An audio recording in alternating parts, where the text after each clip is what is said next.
Hello there, this is Jesse Coffey, and today I'm going to be talking about a video by Beleaguered animation reviewer, the mysterious Mr. Eder, who has returned to Twitter under the name of Real Mr. Eder. Boy, that handle sounds like former President Donald Trump's, doesn't it?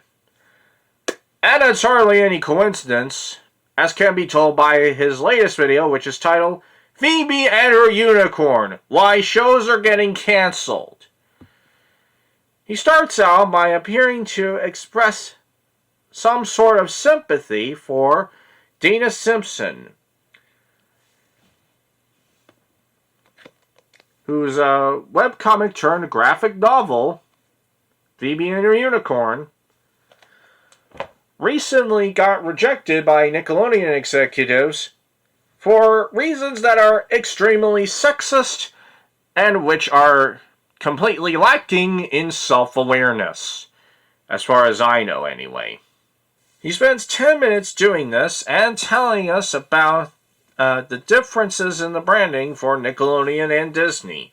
Beyond being separate networks, Nickelodeon and the Disney Channel have entirely different brands. They are both a fusion of live-action shows and animation aimed at kids, but I think that anyone who watches them will understand that there's a tonal difference between the two. To the general public, the Disney Channel has had this reputation of being the girls' channel. In the 2000s, they were known for shows like Hannah Montana, That's So Raven, Lizzie McGuire, Kim Possible. I'm not saying that these shows weren't, or couldn't be enjoyed by boys, but their target audience was undeniable.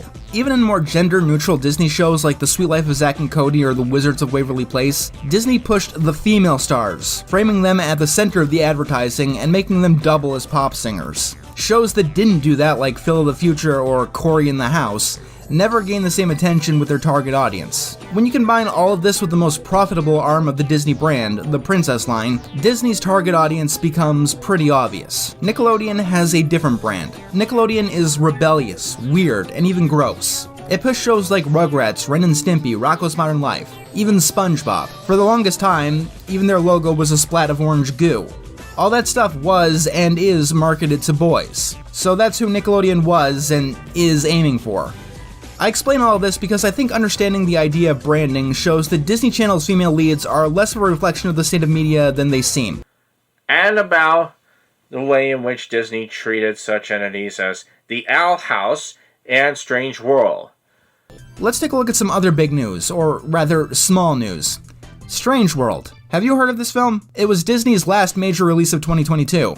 And by that, I mean it basically had no advertising. The one trailer that it did have didn't indicate much about the overall film. In fact, it felt like it was almost trying to make it seem as generic as possible. The title that gives no indication to what it's actually about probably didn't help matters. On a conservatively estimated $135 million budget, the film earned $67 million. It is still in theaters, but it's probably not going to do much better. If you remove films that debuted on streaming services, it is the fourth biggest box office bomb in animation history. Once again, this is just speculation, but this strikes me as a film that was intentionally buried. A lot of people point to Treasure Planet as a movie infamous for Disney screwing it over. However, Treasure Planet was advertised. It even had McDonald's toys. Strange World, on the other hand, sometimes even ardent Disney fans did not know that it existed. I should also mention Disney's treatment of the Owl House while we're here, claiming that this show about a teenager traveling to a magical world and learning to be a witch doesn't fit in with the quote-unquote Disney brand. If you do know anything about Strange World, it's that the protagonist is, at least purportedly, the first openly gay main character of a Disney film. I say purportedly because Disney has had a lot of firsts in the past 10 years. Problem is, the knowledge of how they did this has been publicly available for several years, and the stories regarding the handling were already broken by better commentators on animation and on film and on TV than this guy. And for 10 minutes anyway, it looked promising. It looked like he was finally coming to his senses and starting to actually have empathy for female creators and female-driven stories in animation. As far as, well, Nickelodeon is concerned, anyway. But he completely throws that away in the last 5 minutes of his video, where he goes way off the rails and starts delving into propaganda for the Go Woke, Go Broke movement, using its usual suspects, which range from the 2016 remake of Ghostbusters to The Lord of the Rings of Power, which was a hit on Amazon Prime last year. Much of the big news in entertainment over the last year has had to do with diversity and inclusion, or rather, studios turning away from it. Please bear with me as I tread on thin ice here. There is nothing wrong with a show or movie that celebrates diversity and inclusion. Having a cast diverse in race, sexuality, and gender identity is important, not only from an inclusiveness standpoint, but from a storytelling standpoint. Diversity is not a problem, and it's not something to solve. But when you focus on diversity at the expense of quality, and at the expense of effort, being diverse is not an excuse for a bad show or a bad movie. And worse, to executives, it can make diversity look like the problem. And this is a trend that defined the later half of the 2010s. 2016 gave us Ghostbusters, a movie that took a property from the 80s and decided to make all the main characters female. And if you didn't like it, you were sexist. If you didn't like the race saga of Star Wars, you were sexist. High Guardian Spice? That's right, keep walking!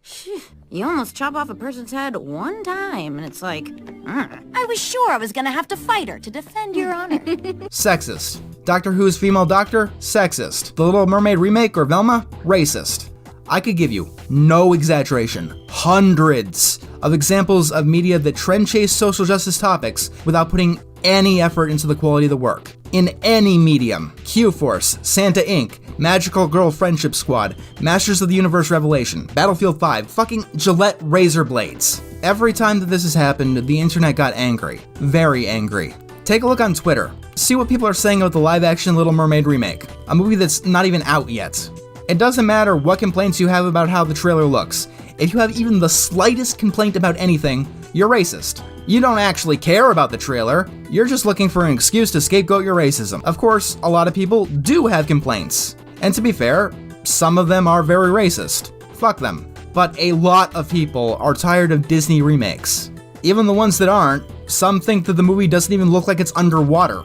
They think that it has a very dark and dour art direction, contrasting heavily with the bright and colorful original. But according to the internet, if you don't like it, you must be a racist. If you don't like any of these projects, you're sexist, racist, and so on. The problem appears when so many of these have been huge bombs. A lot of people aren't seeing these shows and movies and so on, and are viscerally reacting to them. And they have been since 2014, and there's been only one explanation that's been shouted to as of why.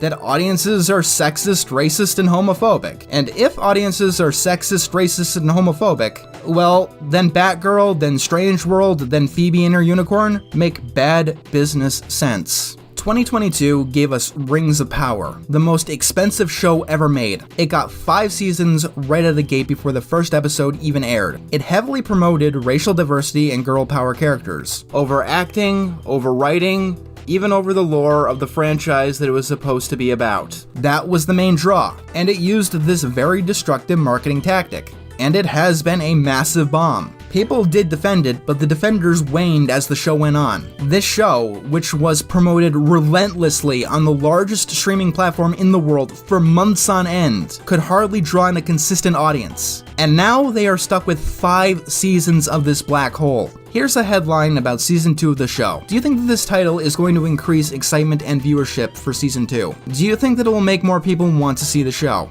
Rings of Power, and many of these, are vanity projects. They're not meant to make money. This isn't a reflection of their quality. Some vanity projects can turn out really well. Some people can put tons of money into something that was never supposed to make a profit. They're there to say, look at what I can do, or look at what I support. The problem is that this kind of stuff is really starting to hurt. Even big corporations like Disney are bleeding heavily. The economy is not doing so well right now, and this trend of diverse media that puts no effort anywhere else was never really meant to make money. Maybe it was towards the beginning, but by the time we got stuff like High Guardian Spice, Mulan 2020, and Fairview, none of these were meant to turn a profit. They were just there so corporate heads could pat themselves on the back and appease Twitter mobs. And from what I can tell, these projects aren't doing the latter anymore.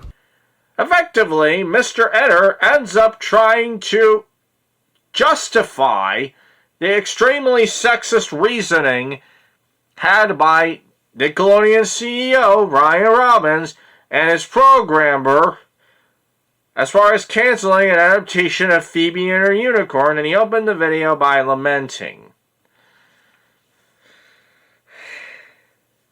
The video is extremely two-faced. It takes someone like Dana Simpson and tells her, you know, I feel sorry for the fact that your webcomic turned graphic novel got rejected for very sexist reasons by the Nickelodeon executives.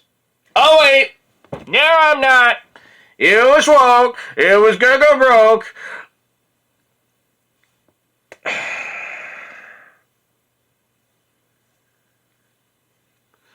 Mr. Enter, in the past few years, has become a pariah in many of the communities he is in, for many good reasons, and this is yet another one.